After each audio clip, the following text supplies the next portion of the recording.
I think we, in our policy, we refer to the civility code. I believe that it's a violation of the civility code if an employee is not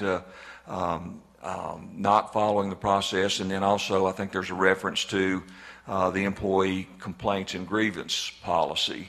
And let's see, those two policies, the civility code is B230, employee complaints and grievances is G130. So we would go through with an employee, and I'm assuming, Scott, too, you help correct me if I'm wrong, but a corrective disciplinary process with the employee for violation of the board policy. So. Okay. All right. Thank you, Mr. Superintendent. Yes, ma'am. Okay. Now I would like to introduce Ted Holtz from Pew CPA. He's going to update us on the internal school funds audit. Thank you so much for being here. Thank you, Madam Chair. I will try this with my mask as long as I can do that. So, I believe recently or earlier this week we sent out a copy of the internal school funds audit report, so each of you should have that electronically. Obviously, it's a big report, a few hundred pages, so a lot of reading in there if you want to, a lot of numbers in there as well. Basically, the activity funds covers only the activity at the schools, does not cover activity at central office. But by activity at the schools, that means everything that runs through the checking account at each individual school, so all roughly 90 schools, includes the receipts, monies collected by teachers, administrators, disbursements predominantly by check, ticket events, athletic events, school plays, that kind of thing. So a lot of activity runs through these activity funds. The audit report, we conduct our work in the summertime predominantly and wrap it up early fall, communicate findings to the bookkeepers and the director of, supervisor of internal school funds, and then we start working on the report, which takes a little while as well. During our testing, we test activity, multiple transactions at each school in all aspects. So it's a healthy amount of testing, and basically we take over a room in the Sarah Simpson building for a couple months to get that work done. In your audit report, I'll walk you through that pretty quickly, or at least certain aspects. Initially, I think it's Roman numeral, I don't want to use the pages at the very bottom because I don't have the PDF pages with me, but it's Roman numeral 2 to Roman numeral 4 is our audit opinion. And as a warning, it's a unique audit opinion because it basically says that the report is not in agreement with GAAP, Generally Accepted Accounting Principles, but instead is in agreement with the Tennessee Accounting Policy Manual, which is what we're required to be in compliance with. We follow the Tennessee Accounting Policy Manual, and it is a clean opinion in regards to that manual. And we'll note that a year ago, we actually had 2 schools where there were exceptions to that because of record keeping regarding receipts. So it's good that we're back to a true clean opinion for fiscal year 2020. And I don't know if I said this earlier, but the period covered was last school year, July 1st, 2019 through June 30th, 2020. After the audit opinion on pages 1 through 4 is really a summary of the balance sheet on the first 2 pages, and then summary of the income statement on the next 2 pages. And while there's a bunch of, individual transactions are not significant in what we audit, at least from a dollar perspective, total dollars are very significant. The total cash held at the end of the year was between all schools was roughly $11.9 million. So a healthy amount of money. As far as revenues coming in and out for the school year, revenues were like $18.1 million. And this is down from about $20 million or just over that the year before, but obviously it was an interesting year with COVID during the impacting the latter part of the school year. So that's why the numbers are a little bit down if you're comparing numbers, at least from a revenue expense standpoint, to the prior year. What gets a lot of attention in this report, well, I'll get to that in just a second. After those first 4 pages, then you have basically individual balance sheets and income statements for all schools. So every school will have its own balance sheet and income statement. And then there's scheduled supplemental payments made, scheduled interfund transfers, and then you get to the very back of the report, which is the compliance section, which is the section which garners the most attention. So part of the audit, part of it is, we are testing all these transactions, so we have to report what findings we have. And the findings start on page 331 and go through page 342. And I'll recap what they are. Segregation of duties is the first one, and I guess just as an overall, findings are up slightly from a year ago as far as number of instances across the board. Not in every category, and I'll talk about that in a moment, but when you consider that, in early to mid policies and authorizations, it did make it difficult, so I think it's kind of understandable that we had some areas where findings increased. Segregation of duties is one area that went down. We had 47 schools that had a segregation of duties exception, down from 55 a year ago, and really a few years prior to that, we were at about 80 schools. So this is one area. It's difficult to have a perfect system of accounting controls when you basically have a bookkeeper and a principal, but there's been a concerted effort to make the controls as strong as possible in many of these schools. So the fact that we have an exception in this area that's continuing to decline, I think is a very positive note. And that's the root of all potential issues, is not having the segregation of duties the way you would like them to be. Because the controls are in place, it's harder for something that shouldn't happen to happen. Second finding, it deals with, it dealt with negative fund balances, and there were about 4 cases this year. I think it's approximately what it was a year ago. Disbursements is the third area, and disbursements were down slightly. 63 schools had a challenge with that. And keep in mind, we're testing about 20 transactions at each school, so disbursements might mean there wasn't a proper authorization or wasn't supporting invoice for an item that we tested. Receipts had 58 exceptions, which is up from 47 schools the year before. Purchase orders slightly up. Ticket reconciliations about the same. We had issues at 6 schools. Fundraising activities had issues in about half the schools, which is up a little bit from the year before. And fundraising and resale activities. School support organizations continue to be a challenge as far as having them registered. Approval of transfers is an accounting process. We didn't see any issues with the transfers that were made, but there is an approval process in place that was a challenge. Travel policy is an area that was a significant issue a couple years ago, and a new process was put in place, I want to say 2 years ago, and we're down to just 7 issues at 7 schools, where it was much higher than that a couple years ago, and unclaimed property regulations regarding that.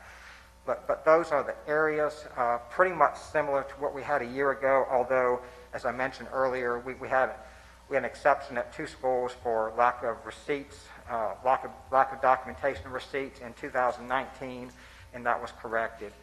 So that's an encouraging thing, and it got you to where you're back to having your standard audit report for all schools.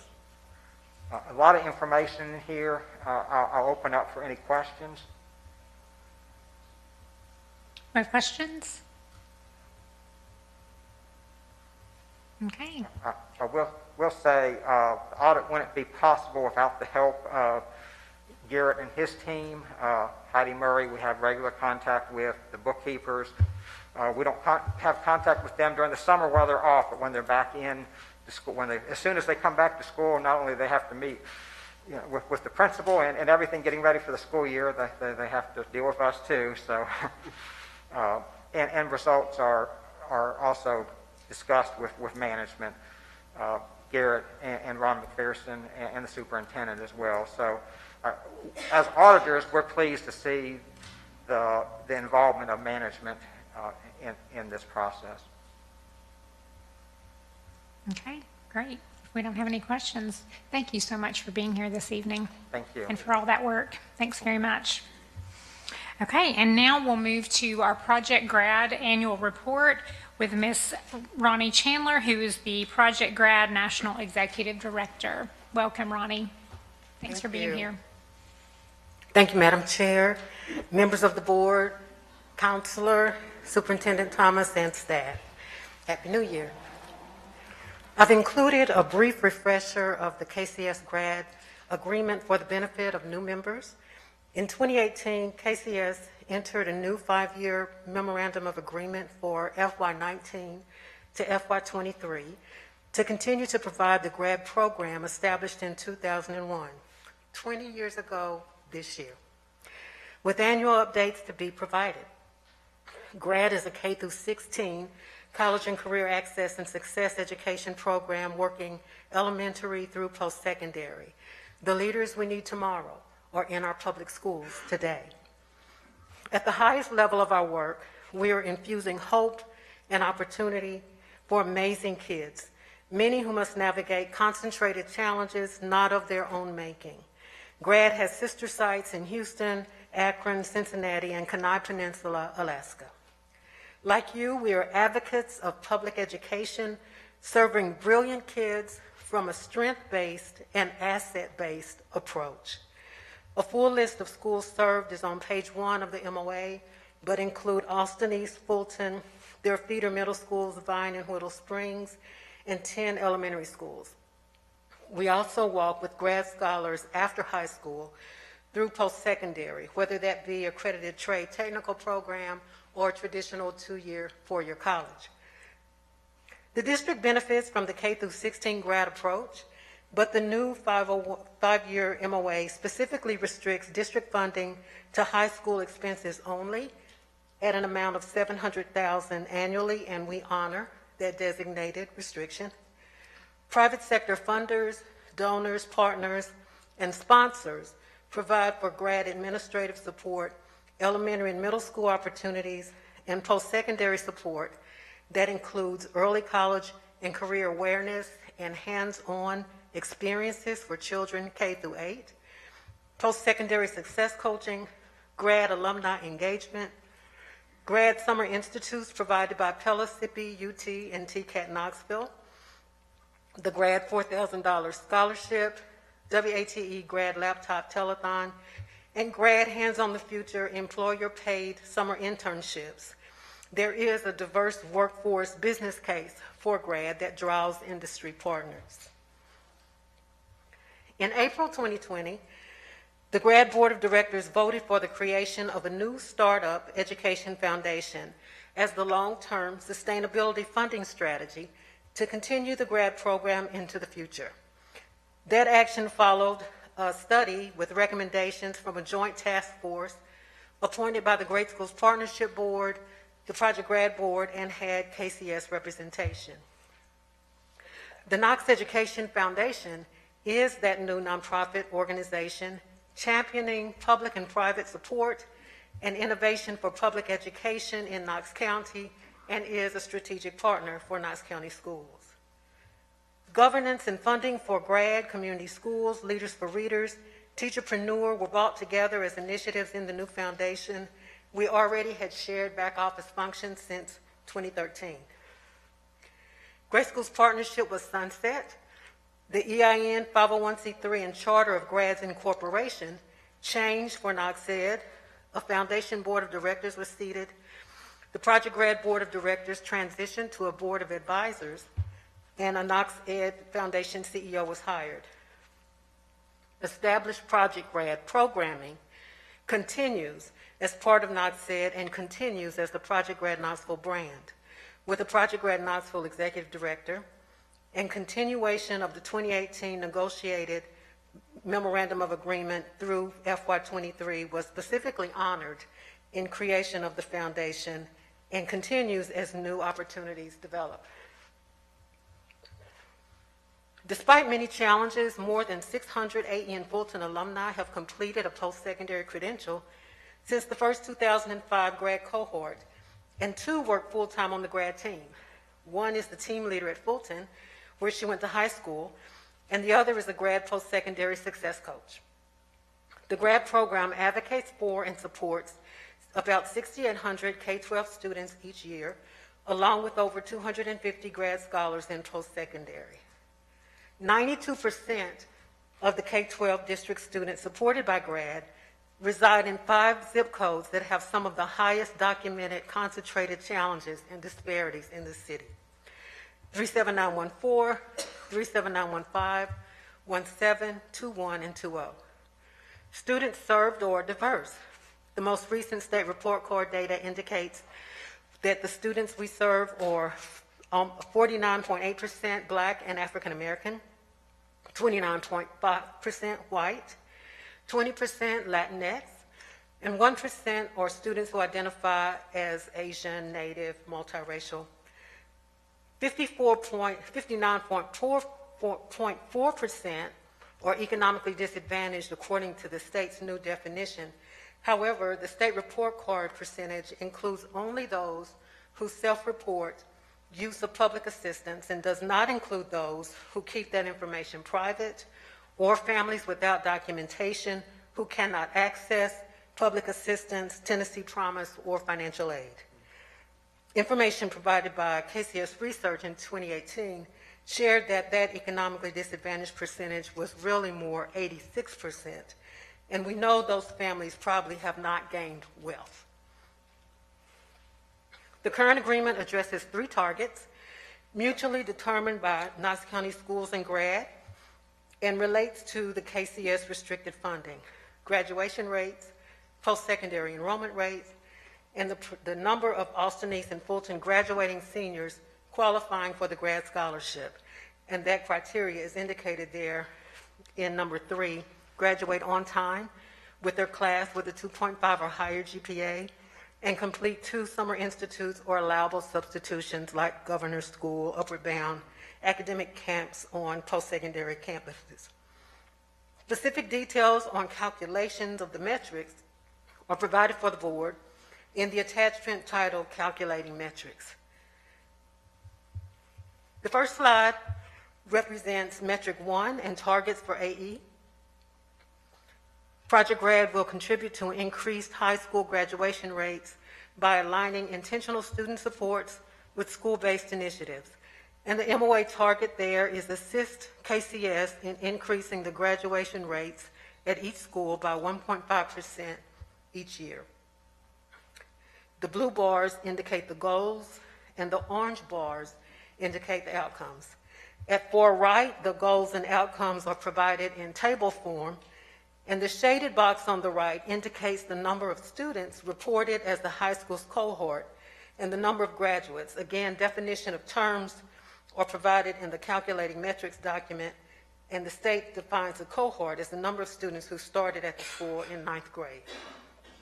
The district's graduation rate is shown in green above the bars.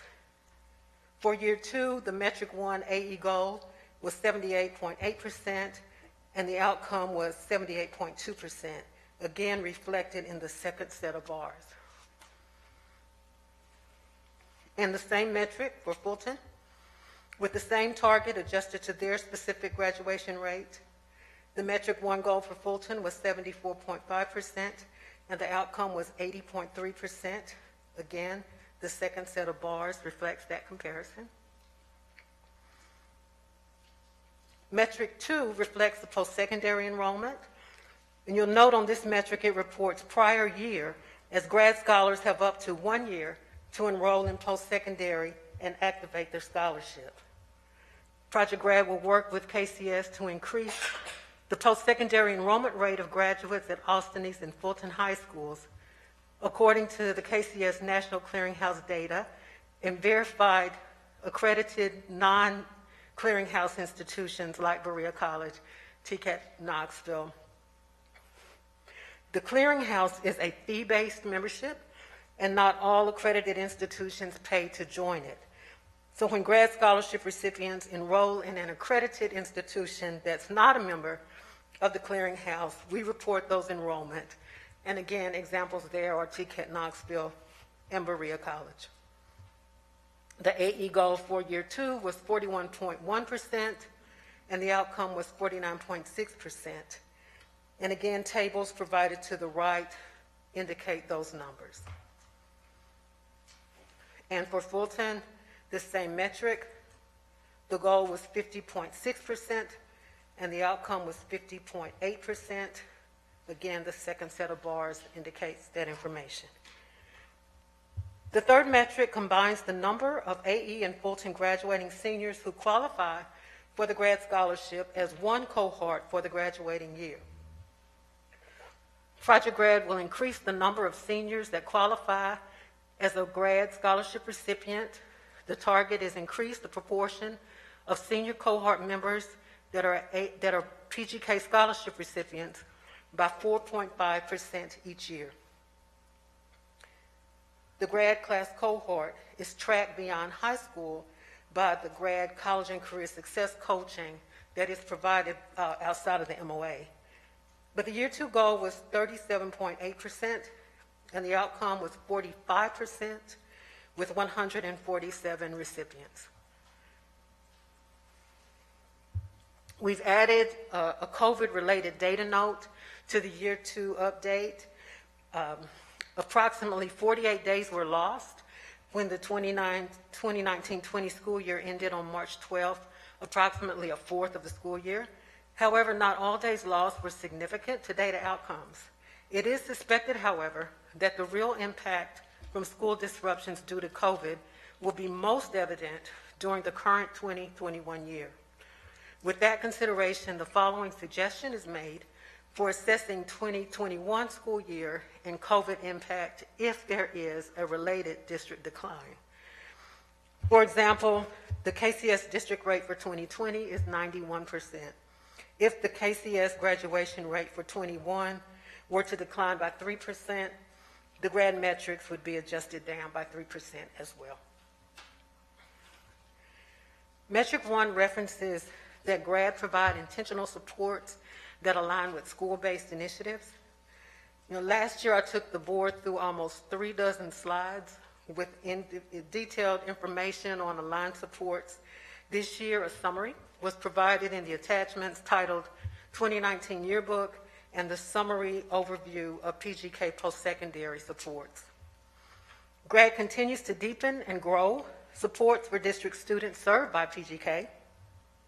Of particular interest are new initiatives to strengthen and grow established programming. Partnerships and sponsorships are growing despite COVID through established relationships and referral of grad as a respected, trusted community resource. A Mentor Me grad pilot is gearing up. For grad, alumni professionals will virtually mentor current post-secondary grad scholars. The Grad Scholars Advisory Board is re-energized and has renamed themselves Ascend, assisting scholars in college and career to elevate, navigate, and develop. There is a PGK alum on the Project Grad Board of Advisors, and he actually chairs one of the board committees on college and career success and alumni engagement. We're expanding Grad Summer Institute and internship opportunities. A new summer institute was delayed from last year due to COVID. That is an advanced manufacturing experience that we'll have in 2021. And we're adding short-term certificate opportunities within existing institutes. We're expanding career emphasis in grad K-8 college and career fairs. We're adding what is an apprenticeship, and we had created a new straight-to-work fair for 2020 that was delayed by COVID, but all of the vendors have committed to come back when we are able, circumstances allow. A middle school academy with social justice theme has been created by the UTK Vice Chancellor's Office of Diversity and Engagement. The 2021 pilot will be for grad-supported middle schools, Vine and Whittle Springs. And Project Grad Knoxville is part of the Women's Fund of East Tennessee's Strong Women, Strong Futures Network, collaboratively focusing on changing the narrative that keeps women and girls who are from low income from pursuing certificates and degrees beyond high school. And that Strong Women, Strong Futures social media campaign is anticipated to launch in mid-spring this year. In addition to the MOA supports and PGK programming that is K through 16, we're supporting the build-out of the Knox Education Foundation, the launch of the Knox Ed Foundation, and welcoming and introducing a new foundation CEO, Chris Letzos, during a worldwide pandemic shutdown is a challenge. Yet Knox Ed is creating some opportunities already. Knox Ed provided leadership for the Enox collaboration, providing internet access for all children. The foundation created At Home with Knox Ed, virtual learning resources at knoxed.org. Presented an Unmask Your Feelings student art contest in partnership with the Knoxville Museum of Art. Has completed a Knox Ed study on increasing teacher diversity. Created and awarded for the first time Principalpreneur grants. And a video project is planned for spring 2021 that will introduce short-term stackable industry certifications as a career pathway.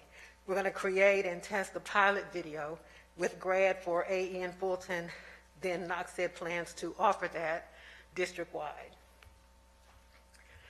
In closing, I just want to say thank you for the opportunity to continue to serve brilliant kids in our public schools. And Madam Chair, that concludes my update.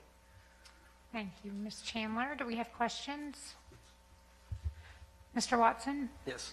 So, Ronnie, in full disclosure, you and I get the chance of working together with the organization that I run with the Strong Women, Strong Futures campaign. And I just want to thank you for being such a tremendous advocate for education and for our young people and the passion that you and your team display. I do have a couple questions. One is you all, with the help of Knox County Schools, because it's a team effort, knocked out a lot of your metrics, knocked it out of the park, but there was some decline in graduation rates between 18 and 19. Do you have any sense of what's behind that decline? And I know it's not just up to Project Grad. I know there's a ton of factors, but... So as we are looking at what is impacting both of our high schools are very different. Yep. And so before answering that, I probably would want to hear from the principals. Okay. And then the last question that I have is, and I think I know the answer to this, but I'm just not sure. Is there anything that's fundamentally shifted with Project Grad's work with the start of Knox Ed? No. Okay. No. Thank you. Okay, I had one thing. I've had a couple of people that are connected with Tennessee Promise that are concerned about the percentage of students across the board who are filling out the FAFSA because the deadline is February 1st. And I know AE and Fulton are way down last year. Is that something that Project Grad assists with FAFSA or not? It actually, yes, and I'm pretty sure our numbers of all eligible students who are eligible to apply for Tennessee Promise are actually up at one of the schools for Fulton. Yes, this is Tanisha Baker. Welcome. That is correct. In assessing those numbers, often they look at entire student body, and so what we try to do is frame those numbers within those that are actually eligible to apply. And so if you look, there was a shift though this year with more of a concentrated effort where they actually virtual and in person contacted each family, each student, and the numbers are much higher. But again, we have a good population of students that aren't eligible to apply for FAFSA. And so we have to separate those numbers really to get an accurate assessment of that. Okay, so any student that is going to post-secondary would need to fill out the FAFSA. So what would be that requirement? So for instance, our undocumented students, some of our refugee students, okay. they're not able Gotcha. to, and we have a growing population in both. Okay, yeah. okay. Any other questions? Okay, thank you. Thank you. Good evening. Okay, and now I would like to introduce our Assistant Superintendent and Chief Financial Officer, Mr. Ron McPherson. He will go over the general purpose financial position and bring us up to speed. Welcome. Thank you, Madam Chair and members of the board. So, as you know, we're keeping a close eye on sales tax collections. That's a big driver for our revenue. We did get our fourth data point in. Keep in mind that sales tax were 2 months in arrears, so this fourth data point means October. And I'm pleased to say that it continues to be positive. So when we ran the numbers, we look at trend information. We are projecting an annual surplus of $22.7 million. Again, there's a lot of the year left. And if you remember last month when I addressed this that was through 3 data points through September. Our annual projection at that point in surplus was $22.2 million. And though the news had been positive all along, there was, we wanted to be really cautious because the surplus had decreased each month, our forecasted surplus. But then in October, a little bit of an uptick, right? So we're holding steady through a third of the year. I will say this, though, that economists across the country and the data that they're looking at suggests that November and December may not be quite as positive as they had hoped. Doesn't mean it's bad, just maybe not as good as initially hoped for. Now, what does that mean for our community? We really don't know, because we don't necessarily correlate to national trends here. We will have the November numbers in a couple of weeks, and so that will be helpful. I can tell you, though, that the good news for us, as I've stated before, is we budgeted very conservatively. We are running right now at a 15% surplus over budget on the revenue side. And we're actually running about 7.5% more in actual collections as compared to this time last year. And so, as you know, this time last year, COVID was not really on the radar, especially with respect to economic trends and so forth. So we're trending pretty well. I do think the revenue picture will become much more clear in about 10 to 12 weeks. And the reason for that is by then we will have the holiday spending, November and especially December. We will have those data points in that we can look at, because those are pretty significant with regards to the proportion of total revenue on the sales tax side. We will also have December and February postings for property tax revenue. And the reason that's important is about 70% of our total property tax collections are received in December and February. And so right now, up until this point, we still don't really have enough data under our belt to make any meaningful forecasts for property tax. By then we will. And property tax accounts for about 20% of our budget, of our revenue budget. So that's a significant revenue stream as well. But what we know now, based on the information we have in our postings, we're still holding steady, holding pretty good with regards to revenue.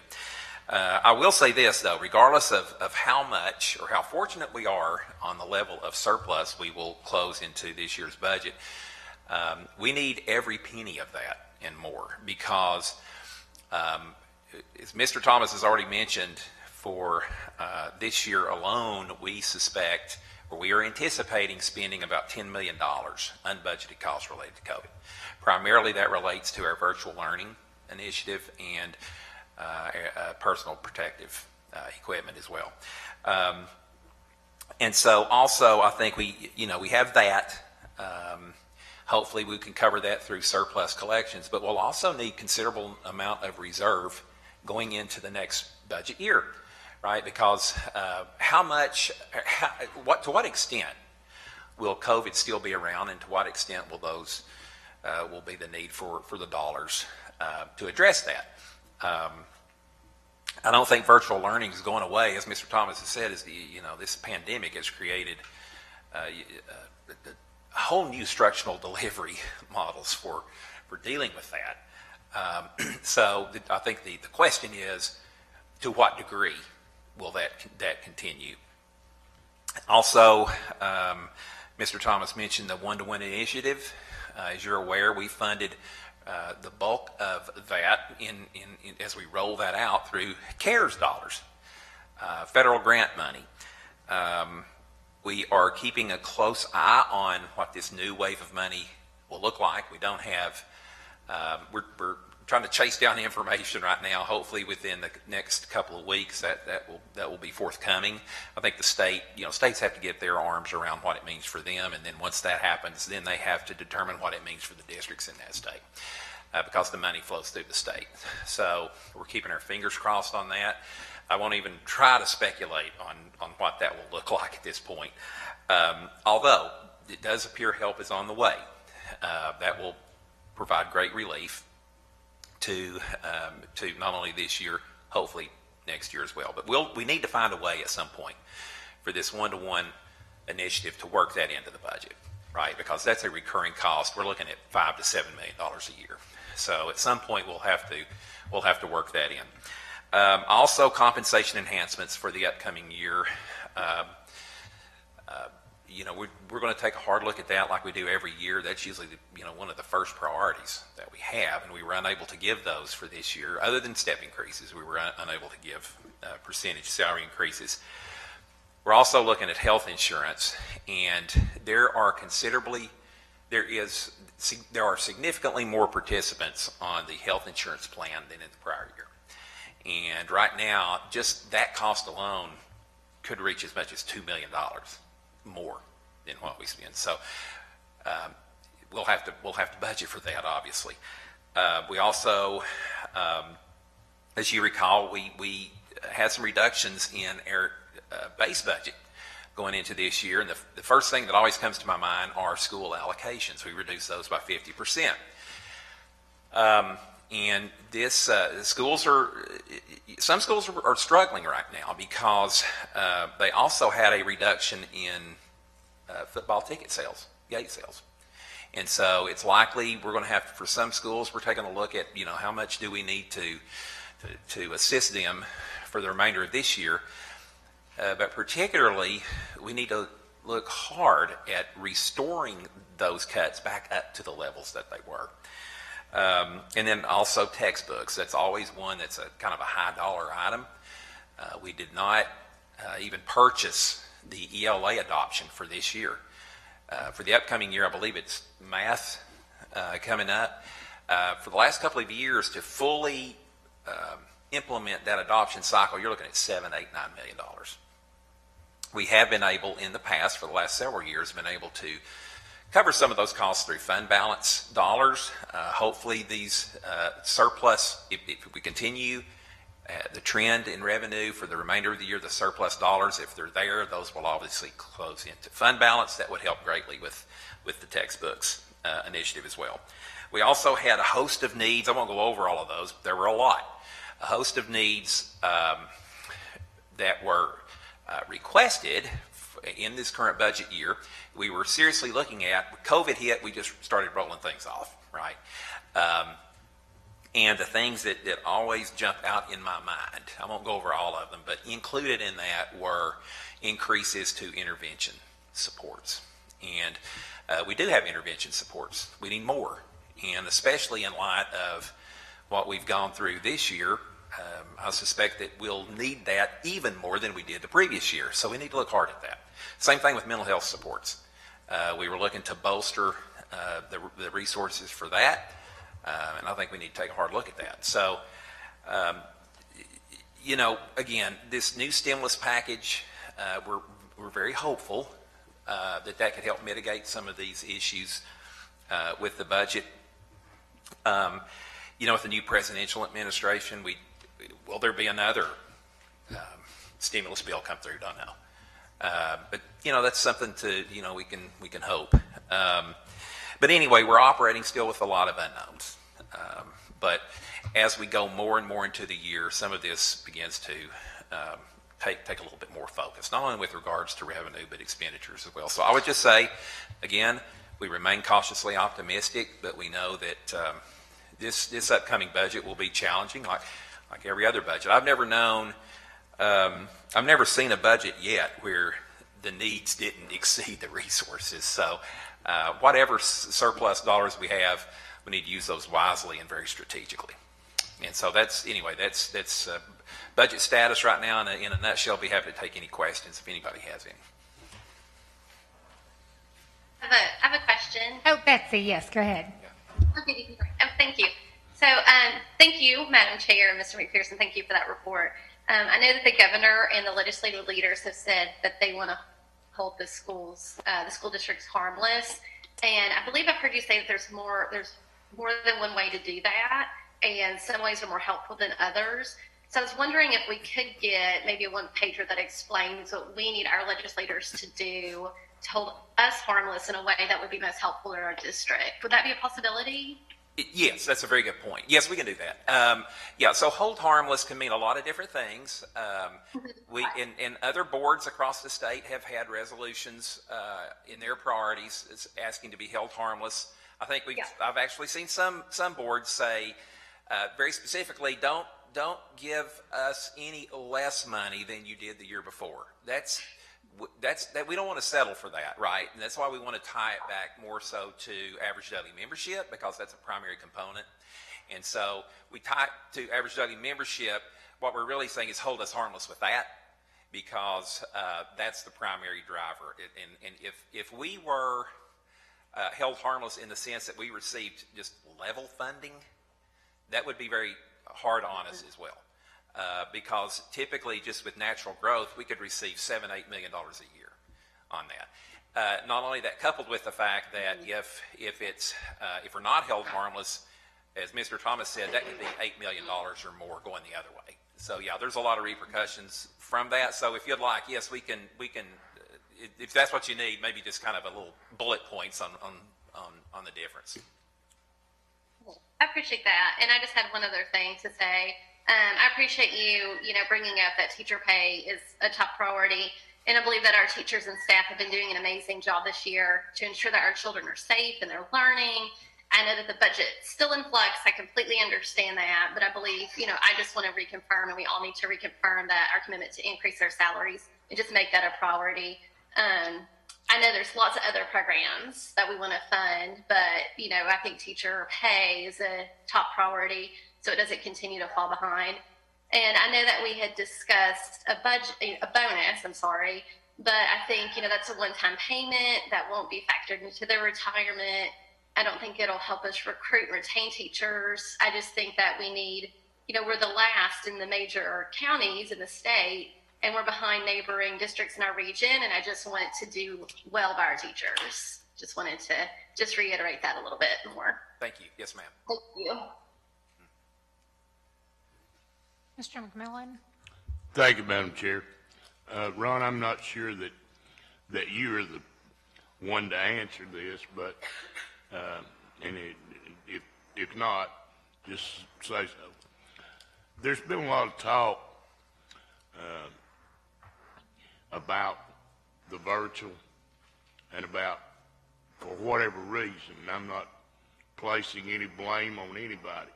I'm sure that in some places teachers have done amazing work with what they have had to work with. But,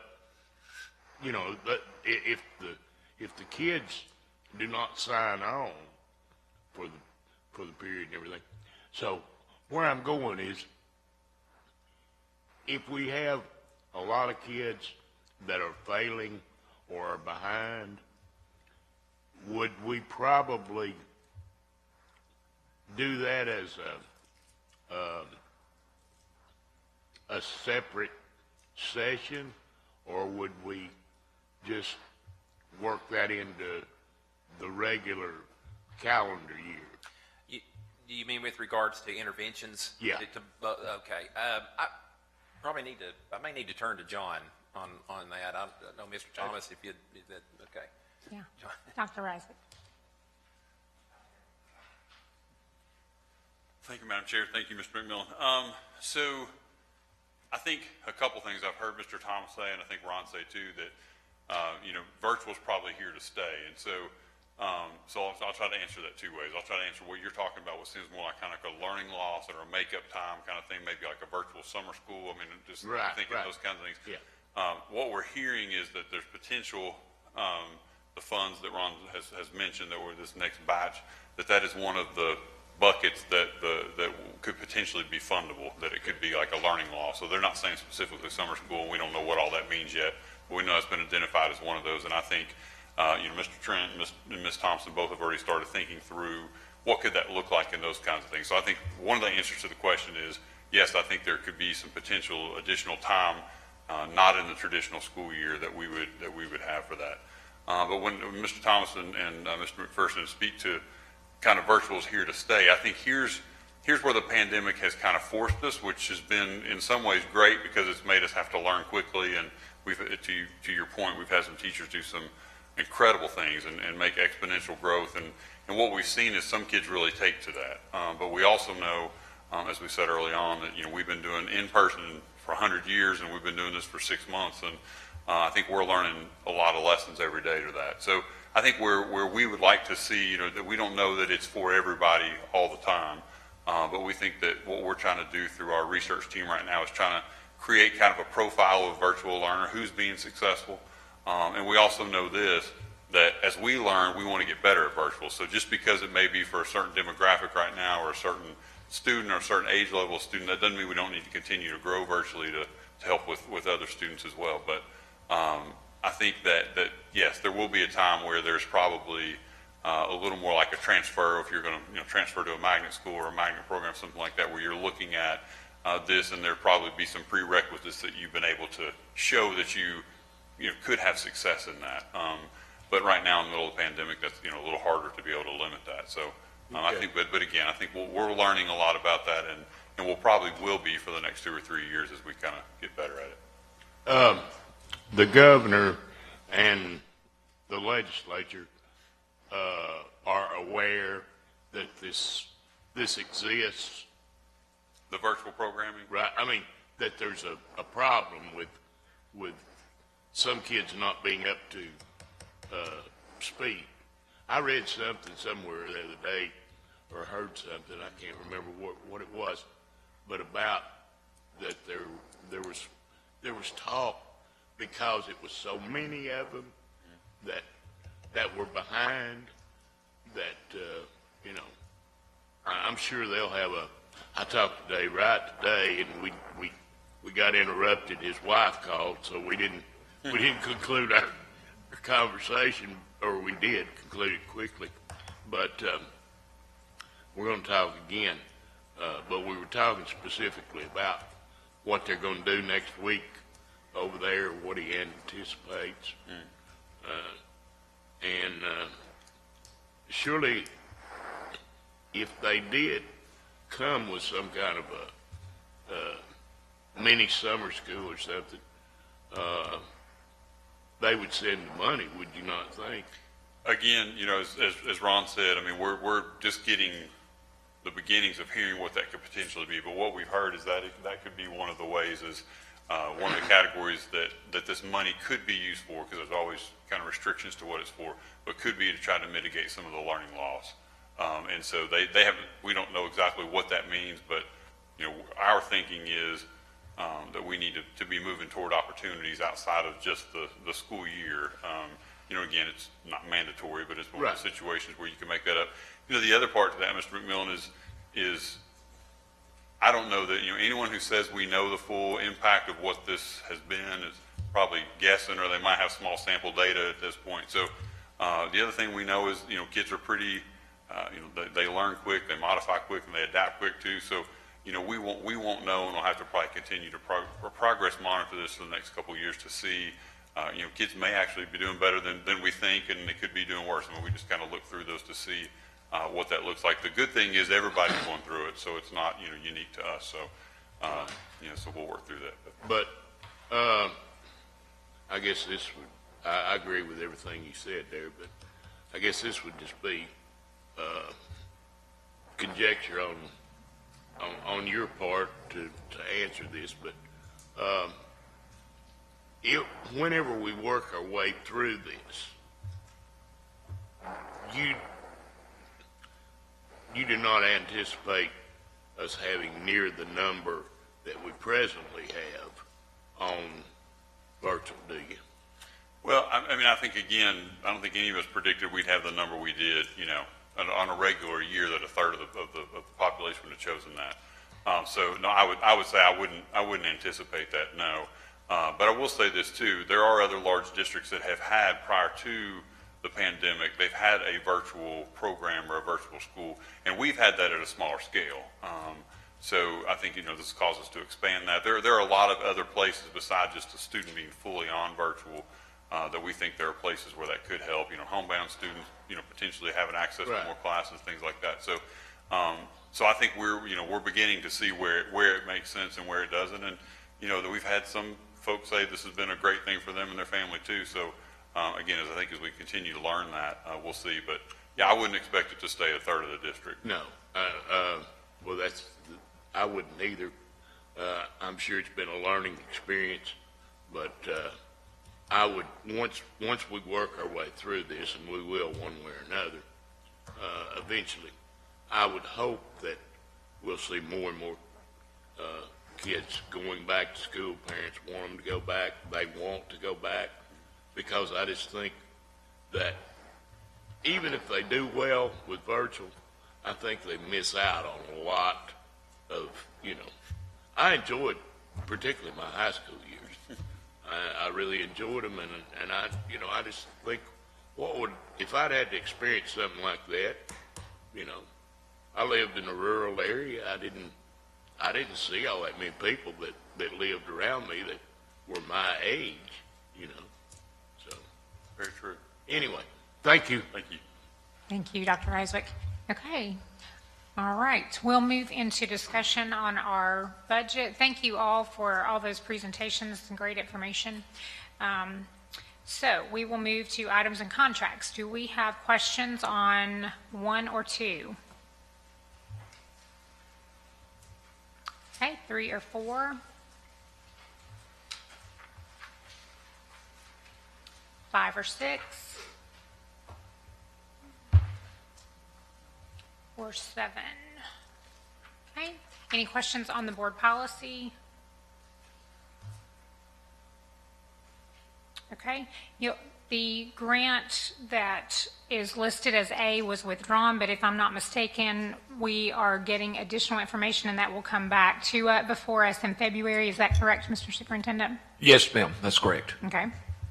All right, so that will be before us again. Okay, any questions on any of the other grants, B, C, or D? Okay, and then we're moving into contracts. Any questions on that contract? Okay, and then regular agenda items. Do we have questions on A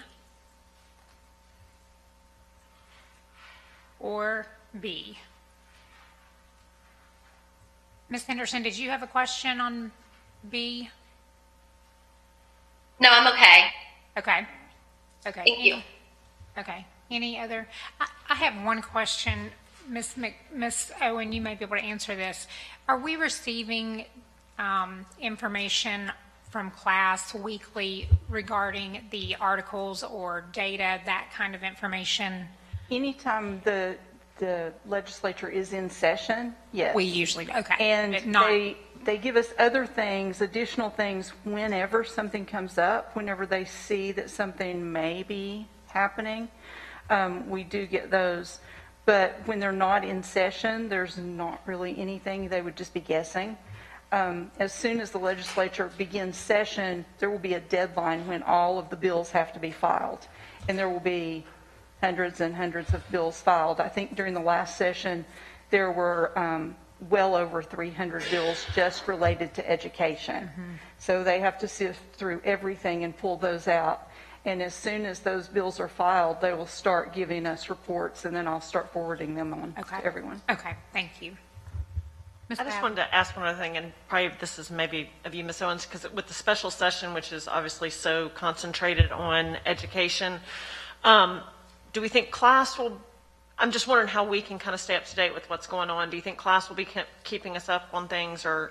Absolutely. They are always there. Okay. Anytime I have been in Nashville, they are there. Okay. And they work with other folks who are there as well, and They sort of divide and conquer because, there are multiple meetings going on at the same time. So they make sure that someone is covering all of those meetings, and they're covering them in person, and they're talking to legislators all day, every day. Okay, I just think that special session is going to be so critical to us, and since basically the whole thing is about what we're doing, so thank you. As soon as they know, they'll let us know. Okay, thank you. And you're still having, you continue even not while they're not in session, to have the weekly meetings, the weekly calls.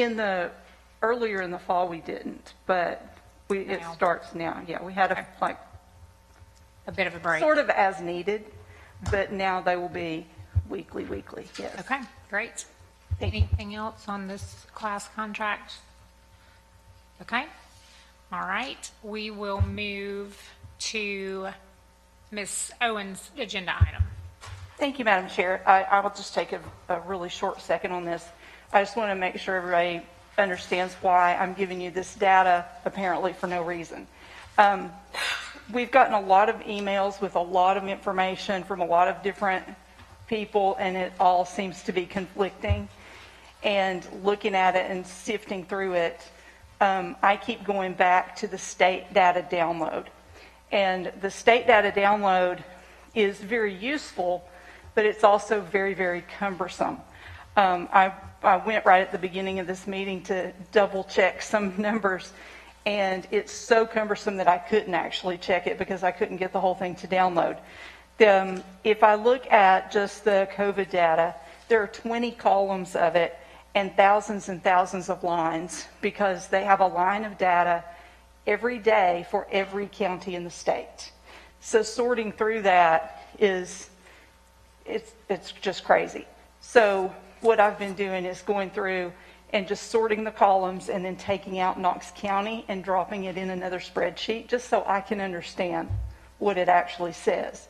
Well, then you get into this thing of the 20 columns, and some of them are somewhat duplicated. So I wanted to find a way that we could have the information without trying to figure out which information is correct every single day. So I went through and pulled out the main things that people have been talking to us about, and I just kept those. And as I looked at it, I thought, I don't know if this will even make sense. And so I sent it to Mr. Watson, who was very kind to look at it and tell me whether it made sense. And he saw some better ways to show it than just putting it in a spreadsheet. And so put it into a chart. So this is just raw from the state data for you, a couple of different ways to look at it so that we know that we have the same thing the state has on their website. I guess that's probably all you need to know about it. It's just there if you need it, if you want it. If there's some other way that would be easier to see it, I would be glad to pull that out too. I'm not the chart master though, so so I appreciate that Mr. Watson was willing to look at it and help me out with that. But there's no purpose in this. I'm not trying to show anything. It's just the data so that everybody can see it. Does that make sense? Thank you. Thank you. Okay, thank you. Okay, Ms. Babb will move to public forum. Thank you. We have one person on public forum, Ms. Tanya Coates.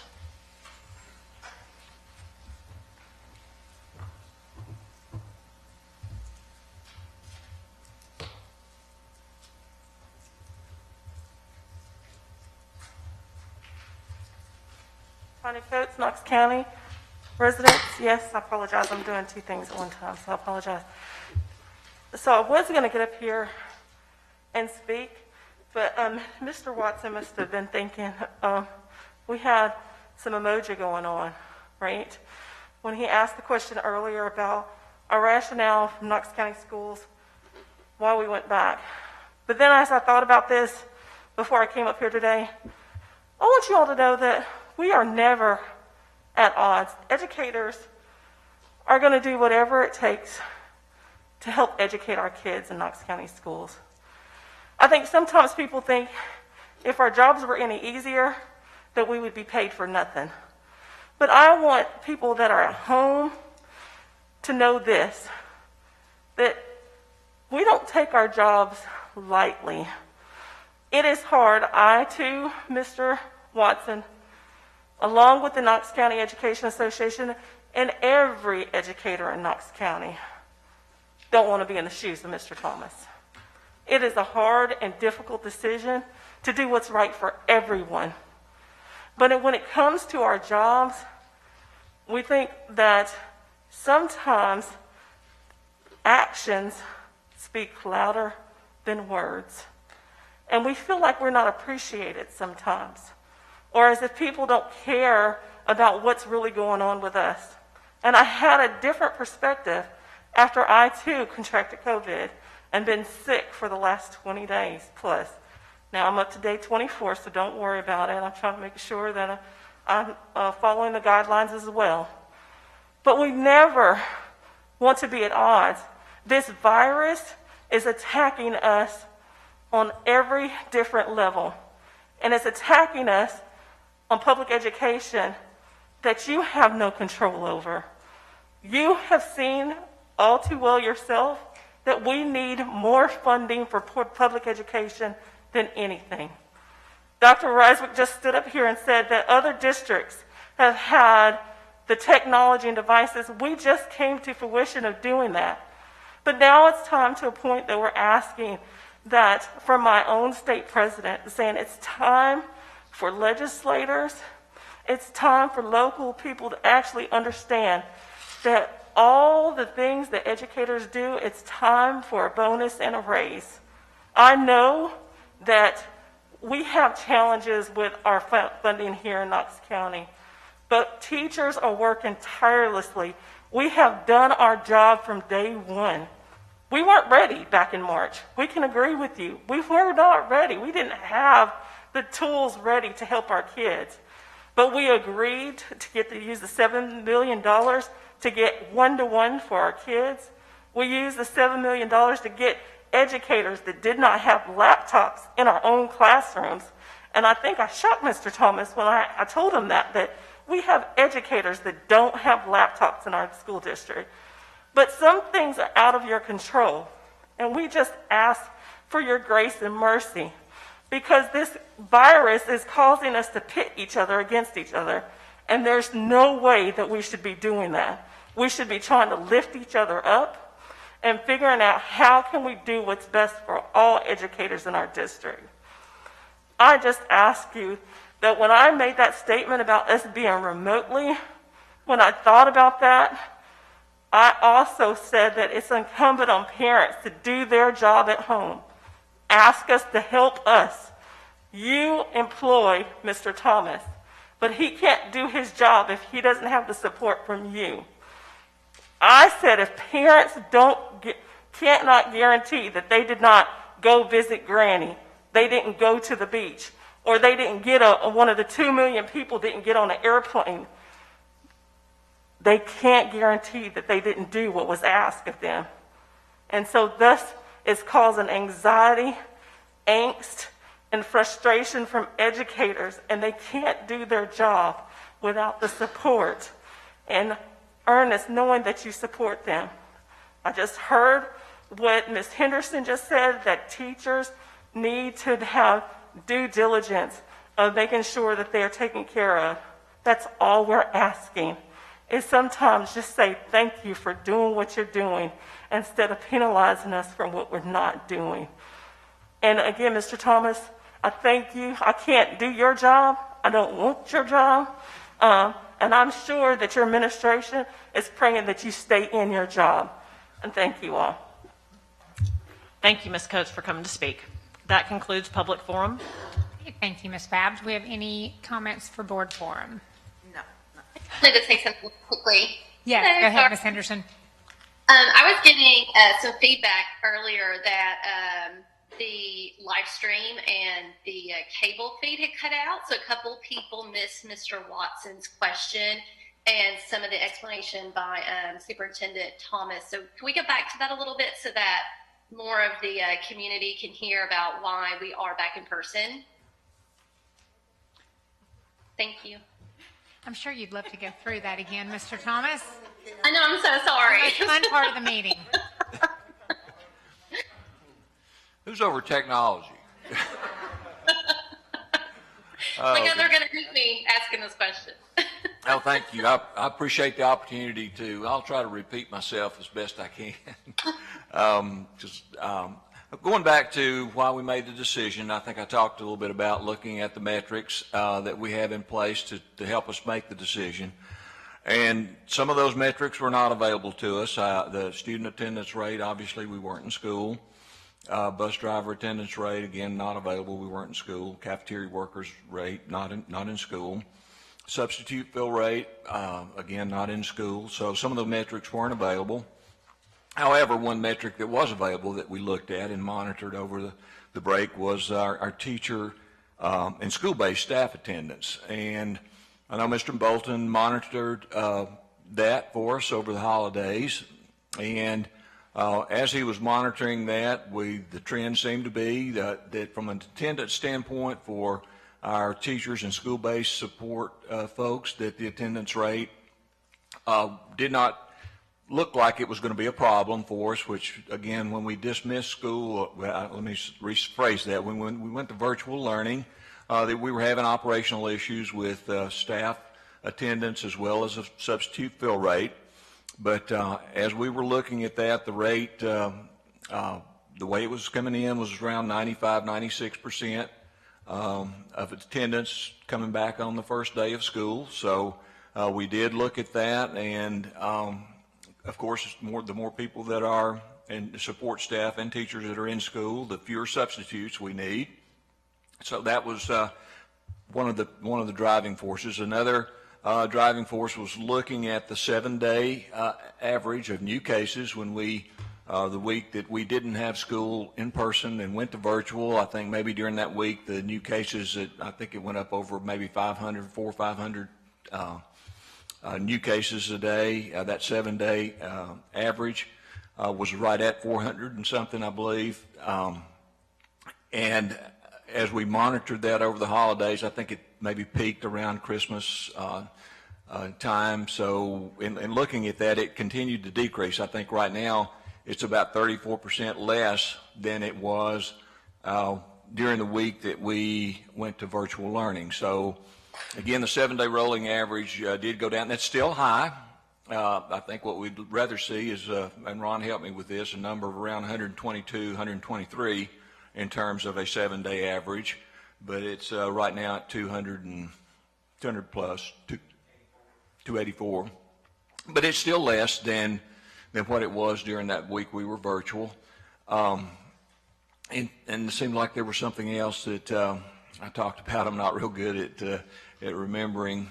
I know there was another factor that we looked at, and maybe I'll think of it in just a minute. But also, we made, in terms of looking at this, we wanted to be able to safely open. So certainly the things that we've done all fall semester that allowed us to have school. And by the way, we had 70 days as a district, 70 days of in-person learning out of 75 days fall semester. And I think what helped us to achieve that was following the safety protocols, wearing the masks, the disinfecting, hand washing, staying home if you're sick, physically distancing, that sort of thing. So in terms of coming back, wanted to make sure that we continued to follow the safety protocols.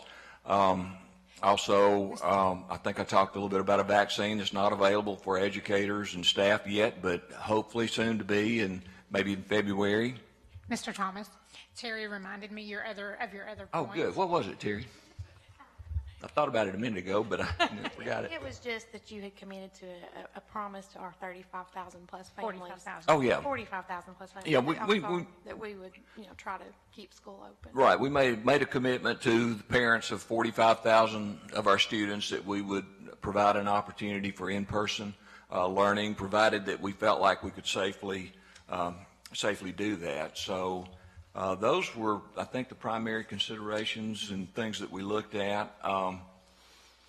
Obviously, again, I think I said this too, maybe I said it just now, but the fewer substitutes you need, the less problem we would have with the fill rate. That's what I was going to say.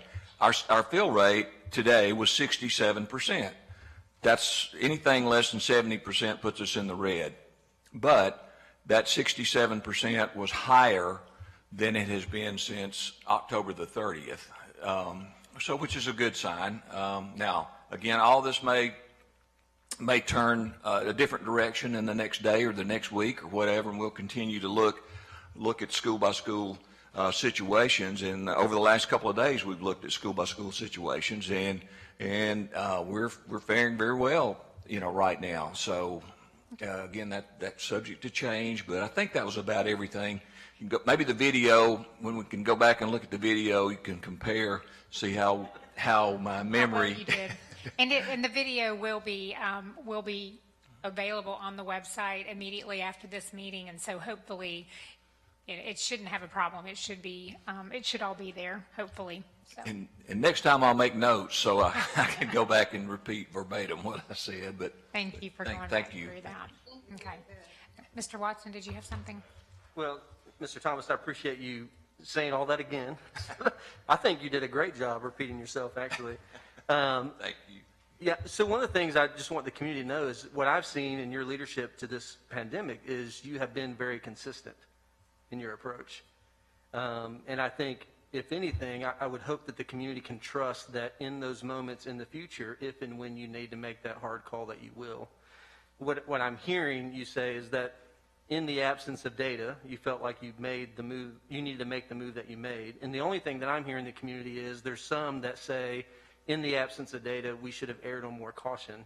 And I'm not discussing right now which approach was right or not, but I do want to say that I think we can trust that you will be consistent in making the hard call when it's needed. So with the data that you have, I appreciate that. Yes, sir, and absolutely, and thank you, appreciate that. And one thing we talked about, in the absence of some data, if we don't go back, when do you go back? What is the point that you reach that you do go back? I don't know exactly what that would be until you go back and say, okay, we've tried this. And again, I got the question, so you're using teachers as guinea pigs? No, not using teachers as guinea pigs. If I felt like that we couldn't safely go back and that the numbers didn't reflect that we could do that, I wouldn't do it.